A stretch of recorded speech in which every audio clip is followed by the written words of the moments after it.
patriotism, faith, national unity, education, fiscal responsibility, civility, the values that define America. Fascinating stories and talks from America-loving patriots dedicated to preserving freedom, opportunity, and justice. Welcome to the Friends and Fellow Citizens podcast.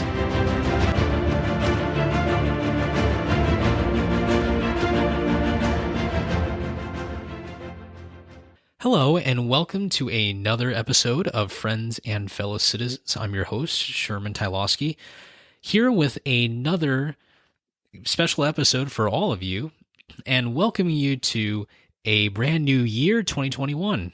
I hope you all enjoyed the New Year's holiday, and I hope that all of you are safe and well amidst this still currently very challenging pandemic that we're going through.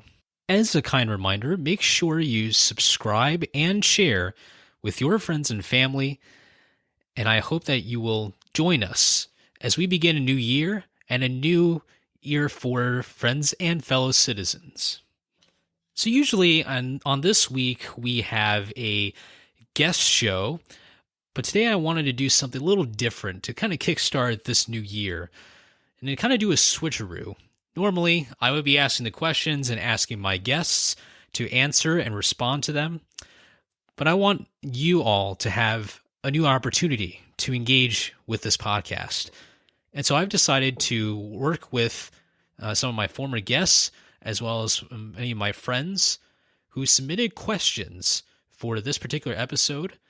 And I'm really excited to share with all of you my responses, as well as some of my thoughts about the future of our nation and, of course, this podcast. I'm still currently working on a new way to prioritize particular individuals who have contributed to this podcast, and I've tried my very best this time to prioritize those who have done so much for this show. And I can't thank them enough. I also want to thank you as well for listening in and for being a part of this amazing community. I'll first start with a first question here. Again, I didn't get into all of the questions. I had just way too many questions for a limited amount of time with all of you today, but I promise you that we will have a new system and future episodes of Q&A, because I think this has been a remarkable opportunity to get to hear directly from the Friends and Fellow Citizens community in ways that I never thought of before. And reflecting on that holiday episode that we did just a couple weeks back, I've really enjoyed listening to your voices, and I want to include as many of them as well this coming year in 2021. So the first question comes from Denzel, and he asks, why did you start the podcast? Now, this is, of course, a very commonly asked question.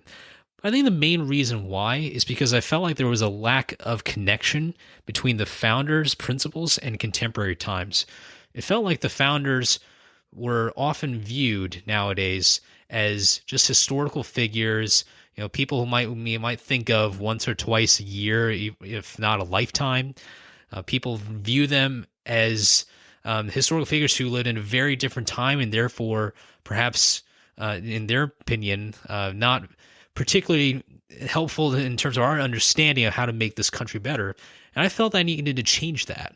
I felt that there was a better way to teach people a little bit more about the founders and how, while they were certainly not perfect, and no one is perfect in any given time, but they still have valuable principles that make us unique, that make us not just a better country, but a better person as well. This individual aspect is really what gets into the heart of it. And that's why I outlined those 6 principles for all of you, because these are values that shouldn't just be practiced by our local officials or any government official out there. It should be practiced by all of us, because that's how we move forward. That's how we go into a new territory and explore new risks and conquer new challenges. I think there's also an issue with media content nowadays. So when you think of social media, when you think of cable TV, 24/7 news, I think in the past, people thought that this is going to be a revolutionary way to receive and absorb content. However, I feel like there's so much superficial information, especially on cable news and on social media. There are other forms. I'm not saying every single media source is superficial. There's a lot of substantive content. The problem though is that you either have superficial content or you have content that has so much jargon and that it seems like it's just tailored too much towards a beltway, DC kind of circle, or a circle just for people who are interested in politics. And I just don't think that is the right way to engage people. So I want to make the content as accessible as possible without compromising quality and compromising the audience. And I think that's really at the heart of this messaging. And it goes now to this other reason why, which is I think podcasting for me, to start Friends and Fellow Citizens, is growing. It's growing, and it's a really amazing way to uniquely connect with people, especially amidst during these times with the pandemic, with people unable and unwilling to meet in person. This is, I think, one of the best ways to deliver content and to be able to share with people my thoughts, but also convey the thoughts of others, and allowing this to be a platform, not just a solo show, every single week. I want people to come onto this platform to share their unique ideas, whether or not people agree with them. They're there because they have contributed in many, many ways to public service. So I really wanted to highlight these people in particular. So those are my 3 reasons for starting my podcast, and I'll move on to question number 2, which comes from Letitia. And she asks, do you think we still need more diverse voices in the federal government, like appointees or elected officials? And if so, how can we better encourage diversity? I think this is a really good question, and I think the simple answer is yes. I don't think anyone here really is against diversity. I think what often is the challenge is how people get diversity. Because if we only do it for diversity reasons, diversity for the sake of diversity, that just doesn't cut it. That doesn't bring the value. That doesn't bring the value of what America means.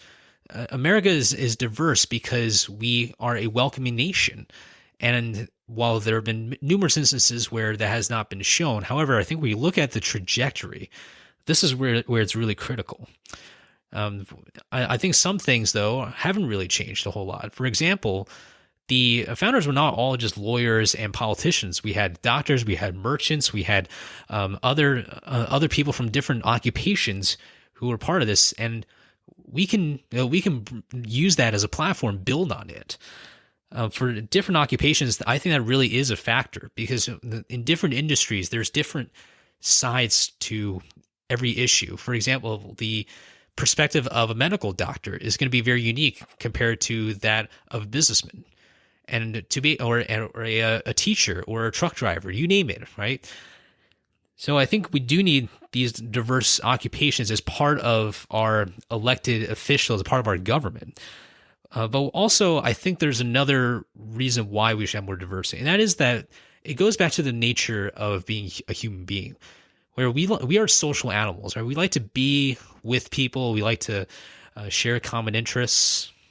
And the way you make someone be a part of something greater is by encouraging more people to come in and to have little groups. Now, we've mentioned a lot about diversity and about divisiveness and whatnot, and how small groups can really derail legislation. It can create divisiveness. I get that, but I think on the beyond the legislative level, when you have people who are just, for example, veterans, I think this is a good example. I interned for a candidate who was a veteran, and he openly supported working with veterans from both parties on issues just because they're veterans. And I think that's a very interesting idea, because that's how people connect, right? That's how people are going to use their experiences and feel important, because people love feeling important, and that's what's going to, in a way, help them be at least more active. Again, we might not agree with them on particular issues, but getting people active is a very common theme, I think, in politics and in the area of public service.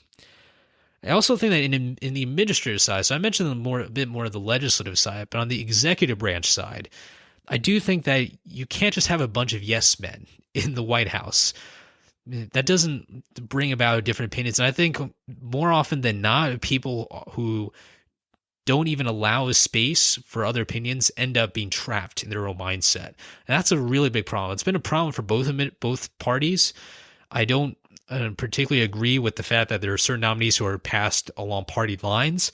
I think that there are plenty of other people who can still be loyal to a party, but who can be well liked by both sides. I just don't understand why there's certain individuals who are kind of cast aside for more partisan individuals. And I'm not going to name any names right now, but I do think that is a very, very big issue. So I think those are some of the things that I would add to my answer for Letitia's question. And Letitia actually asked another question. She had a bit of a follow-up here, and she asked, what do you think about the way our government has responded to COVID so far, especially compared to other countries? This is a really hard question, and I really think that there's just too many factors for me to definitively answer this. I know that competition is a part of things, right? And we want to be the best on everything. I think anyone from anywhere wants to be the best at something or a number of things. But on this particular question, I'm going to answer it slightly differently. First of all, again, there's way too many factors. There's culture, there's demographics, the way that our COVID stats are measured, it differs.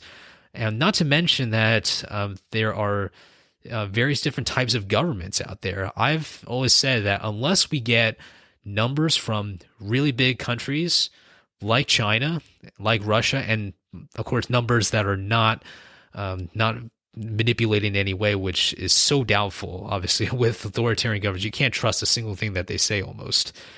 Unless we get those kinds of numbers, I don't think there's any way we can even begin to compare numbers, not even including the fact that there's these other factors that I just mentioned.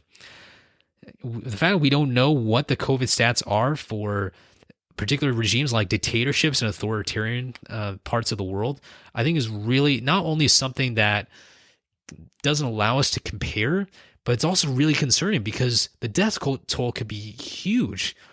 I mean, North Korea, for example, states that has zero COVID deaths. There's no way it's possible with that many people in a small country that can just get zero COVID deaths. There's no way. Even as restrictive of a country it is, you still have the exchange of goods, services, and whatnot. And the healthcare system we know is very, very poor there. We mentioned this a little bit in my episode with Ben Zimmer discussing North Korea. But it's just examples like that shows that comparisons, I think, really are just too difficult to manage. I think on the substantive part of the question, though, on our government, in this case, the U.S. government, in my opinion, on a short answer, on the whole, I think we've had a lot more successes than failures. And I think there's way more successes than people will think. One example is that with regards to the vaccine, Dr. Fauci even admitted just a few weeks back in the White House, I believe it was after he took the vaccine himself, but he said that they started working on this vaccine in December of 2019. Dr. Fauci reportedly got a call from Dr. Redfield, who was the head of the CDC, and they knew they had to get to work together. I think that's a really good example of how people were saying that, well, the U.S. locked down too late or too early, depending on which side you're on. My opinion is that there's certain amounts of information that haven't been disseminated as frequently and as publicly as possible. So I think we need to incorporate those a bit more into our conversations, into our discussions and arguments. I think also the other side to it, the reason why I think there's a bit more success than failure, I think, is also the fact that in the United States, we have a federalist system. And this kind of answers both questions here. On the one hand, you can't really compare the United States as a whole to other countries, but that's like comparing, all of Europe to another country. It's just not possible. There's so many different states and different responses. I think the diversity of responses is more apparent here in the United States than it is in Europe. That's just my opinion. People can agree or disagree. But I think the diversity of responses that we're getting in the United States is a contributing factor to our better understanding of how to respond to this pandemic and future pandemics. I think people are going to go all over on particular states, especially states that had higher deaths per capita and other measures. But I'm not going to get into the specific states or the specific measures at this point.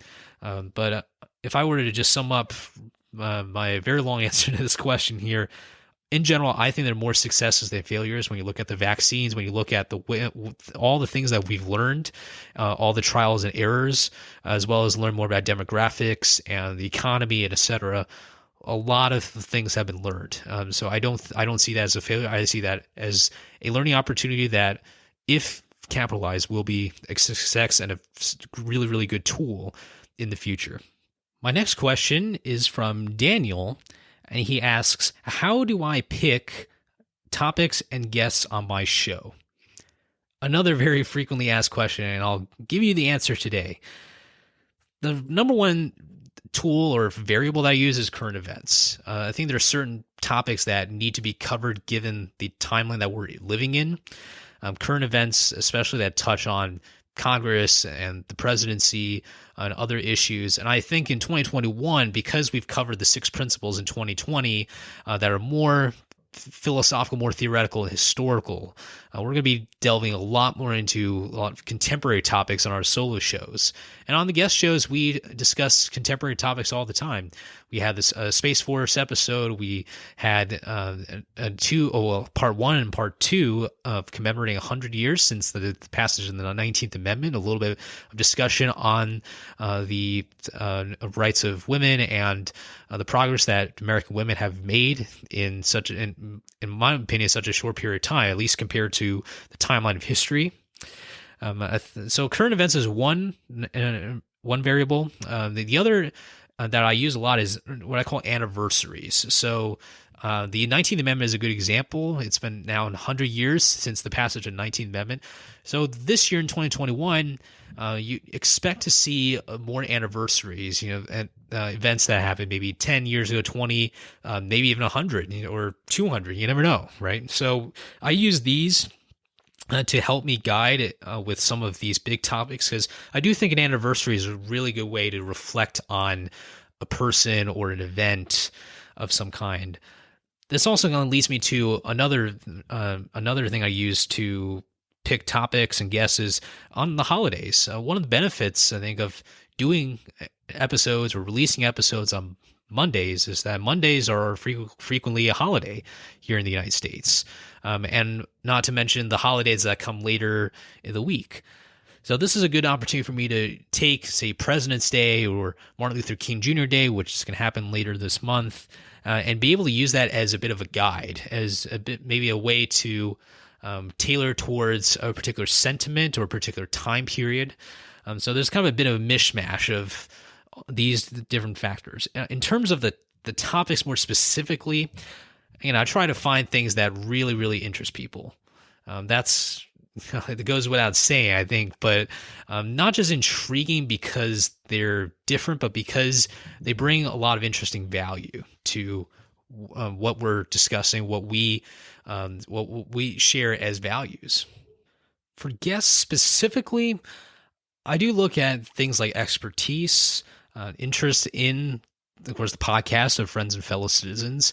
The first step for me really is to pitch the podcast, and not to tell them exactly what I'm doing or what I'm saying, but why. I think the central question is why people do what they do. So it really starts on the first pitch, and you have to respect people who say, yes, I would love to be on the show, and others who simply can't, maybe for logistical reasons or for other personal reasons that they may feel on themselves.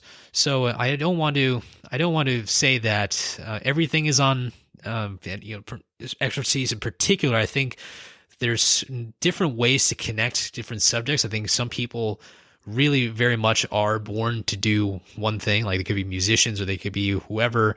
But the real key thing of this podcast, besides all the other things I've said in my first question, is that connecting different topics and ideas is really central to any kind of podcast and civic education and any kind of learning, and any way to improve the country. There's with such a big country, right? As I mentioned earlier about how vast this country is in so many levels. It's really, really important to bring all these together as much as possible and be able to share with all of you in each episode 1 week at a time. And now my final question comes from Bakari, and he asks, do you believe that you will witness within your lifetime a disruption in the de facto two-party system we have experienced since the end of the Civil War? Now, Bakari, that is a great question. I think there's so many debates about the two-party system. I view it personally as more of a duopoly because it's just so hard for third parties to enter even the national and state stage. Local, definitely easier, but more so on other capacities and for maybe putting pressures on certain wings of the party, perhaps. But I think the short answer to the question is no, not at least not at this point. I see too many things that are happening now that are going to keep the two-party system largely intact. There will be wings of the parties that will rebel on certain legislative issues or on certain leadership issues. But in terms of disruption of the Democrats versus the Republicans or Republicans versus Democrats, I don't think it's going to happen. First reason I think is that party leadership has really become a lot more powerful in recent years. You can see that with Speaker Gingrich as an example. I'm not saying that he's right or wrong on legislative issues. I'm just saying for the speakership, he really raised the profile a lot in the 1990s. But even you have to go way back to the Speaker of the House at the time, Henry Clay, but this was about 200 years ago, where he really, I believe, was the first real speaker who really ramped up the power of the speaker, and that it really, compared to other speakers like those in Commonwealth countries like the United Kingdom, Canada, and the rest, speakers there in those countries generally have to be very, very impartial. Not here in the United States. And the party leadership in even the minority party is very strong too. There's party leaders who essentially can punish members who don't comply with their platforms. So that really kind of scares people off a little bit. Again, there is some room to rebel, and there's no one's pointing a gun at anyone's head, but I do think that it's just too powerful right now to allow any kind of third parties certainly to be able to disrupt this two-party system. The other thing is about the divisiveness of this country. There's people who are very partisan. They say that they're for bipartisan issues, but I think there's so many who say that they're for bipartisan working and bipartisan work and working with others on the other side of the aisle when they might not be very proactive. They just kind of wait until there's a bipartisan bill on renaming a post office or something, and then they say that, well, I supported bipartisan bill. Well, that's not being bipartisan. That's just renaming a building there. Partisanship is too rampant right now. We need active bipartisan work now, ASAP. Last reason I'd say for saying no to this question is that the first past the post system is going to retain, I think, the two-party system for a very long time, way beyond my lifetime, obviously. The first past the post essentially means that even if someone were to win, say, 50.1% over someone who got 49.9%, that person is the first to get the spot.